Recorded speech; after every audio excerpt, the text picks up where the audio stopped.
आपने देखा यहां पर राजद के लोगों ने किस तरीके से बिहार को केवल हिंदुस्तान में ही नहीं बल्कि सारी दुनिया में बदनाम किया। क्या क्या आरोप लगते हैं। जो यहां का मुख्यमंत्री रह चुका हो उसको वर्षों तक जेल की हवा खानी पड़ती है। क्या हर बिहारवासी का इससे मस्तक नीचा नहीं होता।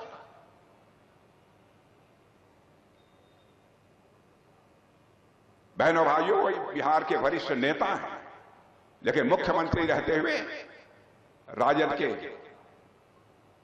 उन नेताओं ने जो कुछ भी किया, आज पूरे परिवार के ऊपर भ्रष्टाचार का आरोप लगा हुआ है।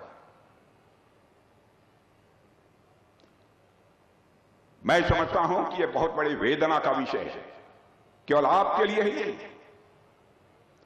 मनुष्य जीवन में सभी चीजों से समझौता कर सकता है मेरे बहनों भाइयों, लेकिन मान सम्मान स्वाभिमान से कभी समझौता नहीं कर सकता है। क्या आपको नहीं लगता है कि बिहार के बाहर आप जाते होंगे तो आपसे कोई कहता होगा कि वहां के जो मुख्यमंत्री रह चुके हैं 15 वर्षों तक, चारा घोटाले में उन्हें जेल की हवा खानी पड़ रही है, परिवार के सभी सदस्यों पर भ्रष्टाचार के आरोप लगे हैं। क्या आपका यह सब सुनकर मस्तक ऊंचा होता है कि मस्तक नीचा होता है। इसलिए मैं कहने आया हूं मेरे बहनों भाइयों कि आपने अभी अभी छठ का महापर्व मनाया है और मैं मानता हूं कि अभी बिहार चुनावी महापर्व मनाने की तैयारी कर रहा है। चुनाव में मुद्दा साफ है कि आने वाले वर्षों में बिहार को विकसित राज्य बनाना है या फिर उसे जंगल राज की ओर ले जाना है। यह फैसला यदि करना है तो आप सभी को यह फैसला करना है।